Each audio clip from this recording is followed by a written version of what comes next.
Alors dans cette vidéo, on va parler des puissances de 2.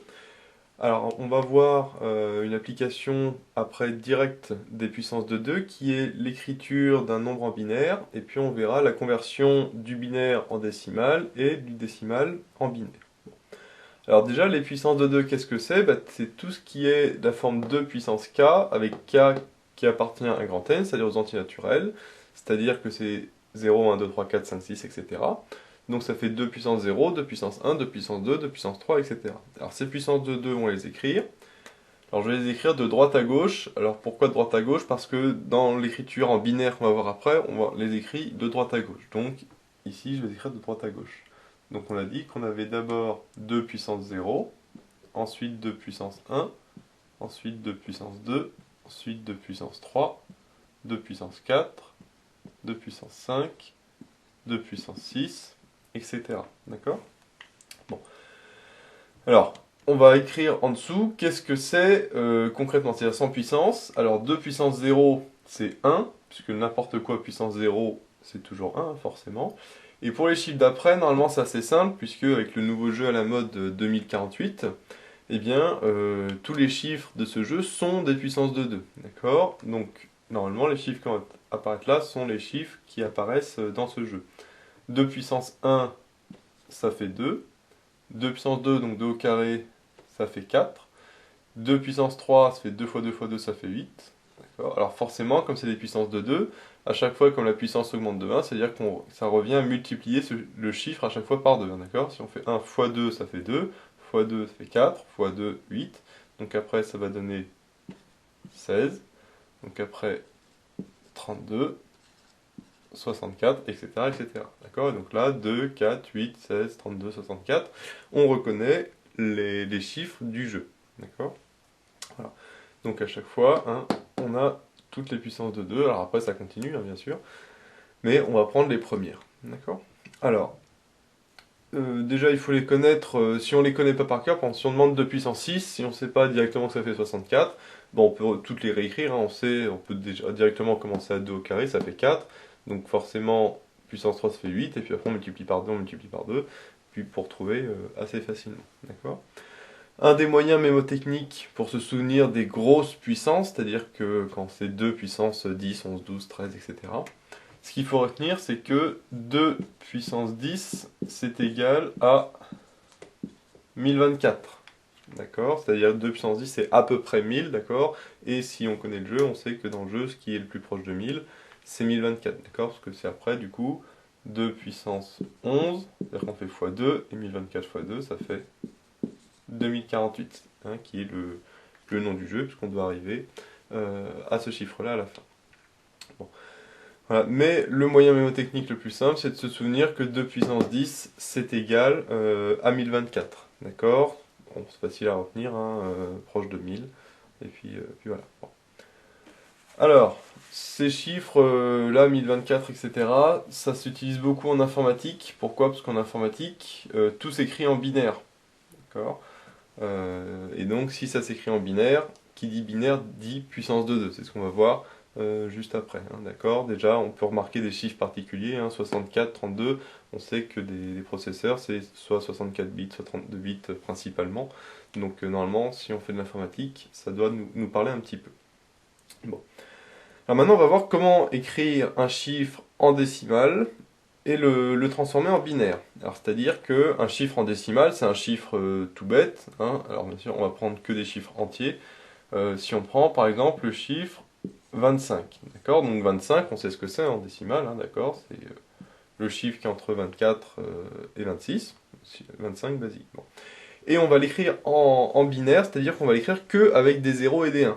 D'accord? C'est-à-dire que le chiffre 25 va être une succession de 0 et de 1. D'accord? Alors comment on fait? Eh bien c'est facile. En fait, on imagine que les chiffres qui sont ici représentent des pièces ou des billets d'euros, par exemple. Donc c'est comme si on avait un billet de 64 euros, un billet de 32 euros, un billet de 16 euros, un billet de 8 euros, et puis on peut dire des pièces ou des billets de 4, 2 et 1 euro. D'accord? Et moi, je suppose que j'achète quelque chose qui coûte 25 euros, et la question que je me pose, c'est qu'est-ce que je dois donner à la personne pour lui acheter l'objet à 25 euros. Bah, pour lui acheter l'objet à 25 euros, alors bien sûr, il n'y a pas d'histoire de retenue, on rend la monnaie ou quoi que ce soit, hein, d'accord, ça doit tomber pile poil. Bon. Alors, forcément, 64 et 32, c'est trop grand, d'accord, donc on met rien. Par contre, 16, ouais, si j'ai un billet de 16 euros, ça va déjà pouvoir faire une partie. Donc, du coup, je mets un billet, d'accord, de 16 euros. Bon. Maintenant, il me reste ça. D'accord? Alors, on fait toujours de gauche à droite, hein. C'est pour ça que je les ai mis dans ce sens-là, parce que on va voir après que c'est toujours du plus grand vers le plus petit. Donc, j'ai un billet de 16 euros. D'accord? Donc, 16 euros, donc il me reste à payer 9 euros. D'accord? Donc, s'il me reste à payer 9 euros, si j'ai un billet de 8 euros, ça va être très bien. D'accord? Parce que un billet de 8 euros, du coup, comme j'avais 9 euros à payer, si je mets un billet de 8 euros, il me reste plus que 1 euro à payer. Comme j'ai plus que 1 euro à payer, ben, je vais pas mettre de billets de 4. Donc, hein, il y a 0 billets de 4. Des billets de 2, j'en mets pas non plus, hein, j'en mets 0. Par contre, je vais mettre un billet de 1 euro. D'accord?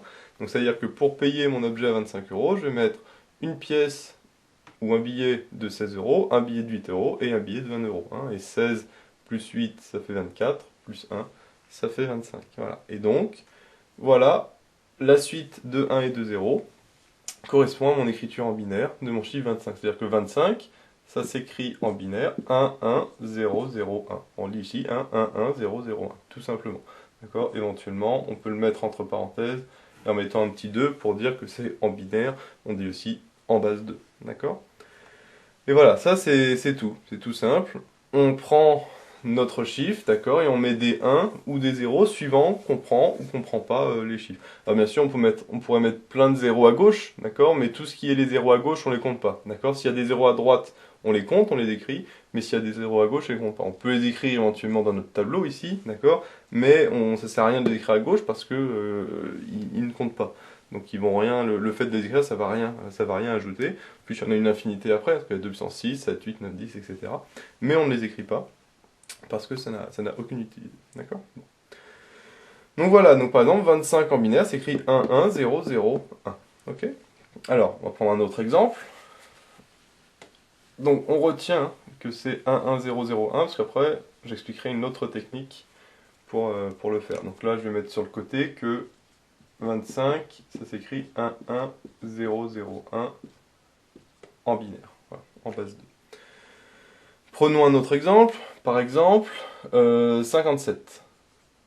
Si je prends 57, d'accord, le billet de 64 euros est trop grand, hein, encore, pour 57 euros. Par contre, le billet de 32, là, il va être bien, d'accord. Donc, je mets le billet de 32, d'accord, donc il me reste à payer 25 euros pour arriver à 57. Donc, il me reste à payer 25 euros. Donc, s'il me reste à payer 25 euros, je vais mettre un billet de 16, d'accord? Donc 25 euros, si je mets un billet de 16, il me reste à payer 9 euros. Donc 9 euros, c'est-à-dire un billet de 8 et un billet de 1 euro. Et donc après, je mets 0 et 0. D'accord? Et donc voilà, du coup, mon 57 s'écrit, lui, 1, 1, 1, 0, 0, 1, 0, 0, 1. Et tout ça, bien sûr, en binaire. D'accord? Voilà. Et chaque chiffre s'écrit de manière unique en binaire, d'accord? Il n'y a pas plusieurs possibilités d'écrire un chiffre en binaire, il n'y en a qu'une seule, d'accord? Et voilà. Alors bien sûr, on ne prend que des 0 et des 1, on ne met pas des 2, des 3, des 4 ou je ne sais quoi. Par exemple, pour 57, on ne va pas prendre deux billets de 16, par exemple, etc. Non, parce que deux billets de 16, en fait, ça revient à prendre un billet de 32. Donc les chiffres qu'on prend à chaque fois, un binaire, c'est que des 0 et des 1, d'accord? Donc à chaque fois, on ne peut prendre que un billet de 32 euros, un billet de 16 euros, un billet de 8 euros, etc. au maximum. Voilà. Donc voilà des petits exemples, d'accord? Comment convertir du décimal en binaire, d'accord? Réciproquement, comment on fait pour convertir du binaire en décimal? Bah, c'est facile. Imaginons que j'ai le chiffre 1, 0, 1, 1, 0, 1, d'accord? Que j'ai ce chiffre-là en base 2. J'ai ce chiffre-là en base 2. Et je veux le convertir en décimal. C'est-à-dire que je veux savoir est-ce que c'est 12, 13, 14, 15, 16, 17, etc. Et bien c'est facile, je prends ce chiffre et je l'écris là-dedans. C'est-à-dire je l'écris dans mon tableau. Alors bien sûr, on part de la droite, d'accord? Là, on remplit en partant de la droite. Comme ça, il faut que ça rentre pile poil, mais pour arriver jusque là, d'accord? Bon. Donc là, le 1, il va ici, le 0, ensuite 1, encore 1, 0 et 1.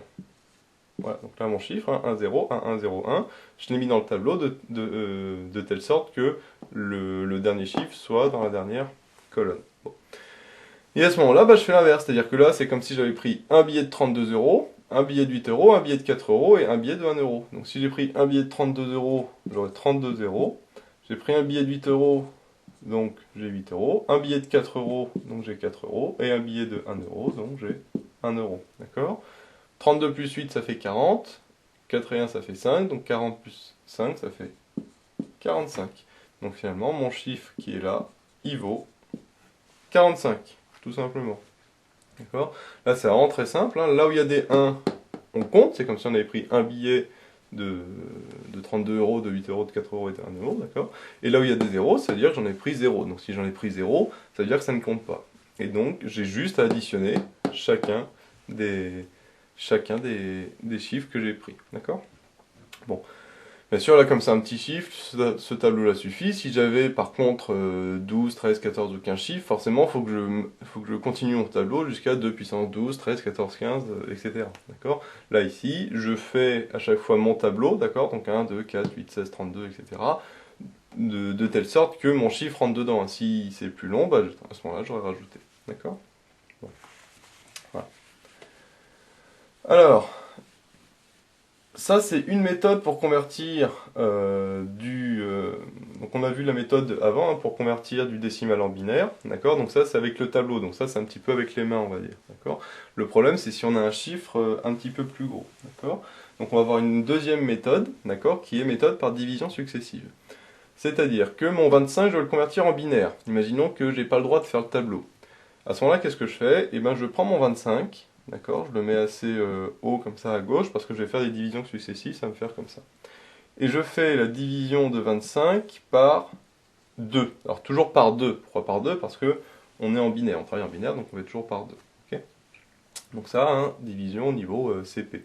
Donc 25 divisé par 2, j'ai le quotient c'est 12, d'accord? Parce que 25, j'ai 2 fois 12, ok? Et 2 fois 12, 24, donc 25 moins 24, il me reste 1, d'accord? Je fais la division assez rapidement, parce que c'est vraiment division niveau CP, donc normalement ça ne doit pas poser de soucis. Okay, donc 25 divisé par 2, ça fait 12, il reste 1. Et après, je recommence ma division par 2 avec le quotient, c'est-à-dire mon 12, je le redivise par 2, d'accord? Donc 12 divisé par 2, ça fait 6, et il reste 0. Okay, jusque-là, pas de souci, hein. Pareil, je ne détaille pas le calcul, c'est vraiment évident. Je recommence avec le 6, donc 6 divisé par 2, ça fait 3, et il reste 0. Okay. 3 divisé par 2. Dans 3, il y a 1 fois 2 et il reste 1. D'accord? Et 1, si je le divise par 2, ça fait 0. D'accord? Dans 1, il y a 0 fois 2 et il reste 1. Et là, je m'arrête. Comment je sais que je m'arrête? Parce que mon quotient vaut 0. Dès que le chiffre que j'ai ici, c'est 0, d'accord? Mon quotient, c'est 0, je m'arrête. D'accord? Donc là, je sais que mes divisions successives sont terminées. Et après, qu'est-ce que je fais? Eh bien, je regarde les restes qui sont là, mais du bas vers le haut. C'est-à-dire que je pars du dernier reste. Donc le dernier reste, c'est celui-là. Hein. Les restes, à chaque fois, c'est ça. 1, 0, 0, 1. Okay, mais je pars de là. D'accord? Donc si je regarde, le premier, c'est 1. 1, 0, 0, 1. Et donc si je les mets les uns côté des autres, 1, 1, 0, 0, 1, ça me fait 1, 1, 0, 0, 1. Et là, qu'est-ce que je retrouve? Eh bien, je retrouve mon 1, 1, 0, 0, 1 que j'avais trouvé tout à l'heure. Bien sûr, c'est normal puisque c'était 25 que j'avais mis en binaire, et là, si c'est 25 que je mets en binaire. Donc forcément, je retrouve exactement la même chose. D'accord? Voilà. Là, c'est vraiment très très simple. Ok, je fais à chaque fois, je divise par 2, toujours. Et à chaque fois, c'est le quotient, d'accord, de ma division précédente que je redivise par 2, d'accord. Donc 25 divisé par 2, ça fait 12, il reste 1. Et après, le quotient, le 12, je le redivise par 2. Ça fait 6, il reste 0. Mon quotient, je le redivise par 2, je redivise par 2, je redivise par 2, d'accord. Et ce, jusqu'à ce que mon quotient soit égal à 0. Dès que j'ai un quotient qui vaut 0, je m'arrête. Et je regarde les restes, d'accord, du bas vers le haut, c'est-à-dire le dernier reste que j'ai eu jusqu'au premier reste. Et donc après, je regarde, bon, forcément, c'est que des 0 et des 1, puisque je divise par 2, donc forcément le reste c'est soit 0 soit 1, et je les mets les uns à côté des autres, d'accord, de gauche à droite, donc 1, 1, 0, 0, 1. Voilà. Et à ce moment-là, j'ai mon chiffre de base, c'est-à-dire mon 25, en binaire, d'accord. Ça c'est vraiment une chose très très simple, ok. Voilà. Donc ça c'est l'autre technique, d'accord, qui est au moins un petit peu plus mathématique, un petit peu plus visible, on va dire, que celle de remplir des 1 et des 0 dans le tableau. Ça, c'est un petit peu plus avec les mains. Là, au moins, c'est vraiment mathématique, on fait des divisions, c'est clair, c'est net, et puis à l'écrit, c'est mieux. Ça, à l'écrit, de justifier correctement avec le tableau, c'est un petit peu plus dur. Donc là, au moins, si on fait ça, qu'on doit convertir à l'écrit, il n'y a aucun souci pour faire ça. Ok. Donc ça, là c'est un petit chiffre, donc ça va. Par contre, sur des plus gros chiffres, c'est vrai que c'est plus intéressant de faire ça, parce que on y arrive un peu plus rapidement que d'avoir un grand tableau avec 10 cases différentes. Là au moins, c'est plus clair. Voilà. Bon, après, on peut toujours vérifier, hein, bien sûr, avec le tableau, si on ne s'est pas trompé. Voilà. Donc voilà un petit peu les méthodes pour convertir du binaire en décimal et du décimal en binaire. Dernière chose qu'on va voir, c'est une petite propriété, on va dire, des puissances de 2. C'est que n'importe quel. Quand j'ai mon tableau, d'accord, quand je prends n'importe quelle puissance, par exemple, imaginons que je prenne le 32, d'accord, je vais prendre le 32, d'accord, et bien si j'additionne toutes les puissances de 2 précédentes, c'est-à-dire du début jusqu'à celle juste avant, et ben ça va me donner celle d'après, mais moins 1. C'est-à-dire que la 32, moins 1, ça me fait 31. Donc si j'additionne tout ça, ça doit me faire 31. Et en effet, ça fait 31. Hein. 16 et 4, 10. 20, pardon. 16 et 4, 20. 8 et 2, 10. Donc 20 et 10, ça fait 30. Plus 1, 31. D'accord. Même principe si je prends le 64.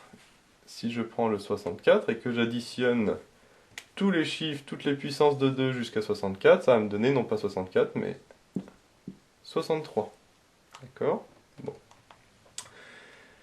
Etc. etc. D'accord. Alors que ce soit avec celle-là, hein, bien sûr. Avec les autres, ça marche aussi. Hein. Si je vais jusque là, normalement, le prochain c'est 8, donc normalement, ça fait 7. Et en effet, 4, 2 et 1, ça fait 7. Okay. Alors, pourquoi est-ce qu'on a ce résultat particulier? Eh bien, on a ce résultat particulier puisque si on fait la somme de k égale 0 à n des 2 puissances k, c'est-à-dire que je somme les 2 puissances k, donc les 2 puissances k c'est ça, donc c'est bien mes chiffres écrits. Donc de k égale 0, c'est-à-dire 2 puissance 0, donc c'est bien du début, d'accord, jusqu'à n. Donc, imaginons, hop, je vais jusque là, donc jusqu'à tous ceux que je somme, j'en ai n plus 1 du coup, parce que je vais de 0 à n. Okay. Ben là, qu'est-ce qu'on reconnaît? On reconnaît la somme d'une suite géométrique. 2 puissance k, c'est une suite géométrique, hein, d'accord? C'est une suite géométrique de raison 2. Et donc on applique la formule de la somme géométrique de raison 2, enfin d'une somme géométrique tout court, qui est premier terme, c'est-à-dire premier terme 2 puissance 0, c'est-à-dire 1, okay, fois, trait de fraction, 1 moins la raison, donc 2 puissance nombre de termes, nombre de termes entre 0 et n, attention il y en a n plus 1, il n'y en a pas n, sur 1 moins q, c'est-à-dire 1 moins 2, d'accord. Là je vais rapidement, parce que c'est vraiment faire la somme d'une suite géométrique, normalement la formule, tout le monde la connaît. Okay. Et là, j'ai plus qu'à simplifier, donc 1 fois ça, donc le 1 s'en va, d'accord. Donc ça me fait 1 moins 2 puissance n plus 1 sur 1 moins 2 qui fait moins 1. Et si je divise par moins 1, ça revient en fait à inverser le haut, ça revient à multiplier par moins 1 en fait, donc ça revient à inverser le haut. Donc à la place d'avoir 1 moins 2 puissance n plus 1, j'ai 2 puissance n plus 1 moins 1, d'accord. Et là, qu'est-ce qu'on remarque? Eh ben, c'est que si je fais la somme des 2 puissance k, donc de 0 à n, donc c'est-à-dire que là, le n ici vaudrait 4, hein, par exemple, bah, ça va me donner 2 puissance n plus 1, c'est-à-dire celui d'après, donc c'est-à-dire le 32, mais moins 1. Donc c'est bien ce que j'ai dit tout à l'heure, hein, c'est que c'est égal à la puissance de 2 d'après, mais moins 1, d'accord? Donc là, le petit résultat qu'on avait, c'était à cause de c'est à cause du fait qu'on a une suite géométrique, hein, là, les puissances de 2, c'est une suite géométrique, et donc si je les additionne, ça me donne la somme d'une suite géométrique, et si on applique la formule, on voit qu'on a ça qui apparaît, d'accord? Voilà. Donc ça peut servir dans des exercices ou dans n'importe quelle situation, on a comme ça une somme de puissance de 2, hein, ça peut éventuellement, ça peut parfois servir dans certains exercices particuliers. Ok. Et alors, c'est ça en fait, c'est ce principe-là qui nous permet d'avoir une, une forme binaire unique pour chaque terme. C'est-à-dire qu'en fait, là, comme tout ça nous permet d'avoir jusqu'à 15, et bien avec tous ces chiffres-là, par exemple, on peut écrire tous les chiffres de 1 à 15. D'accord?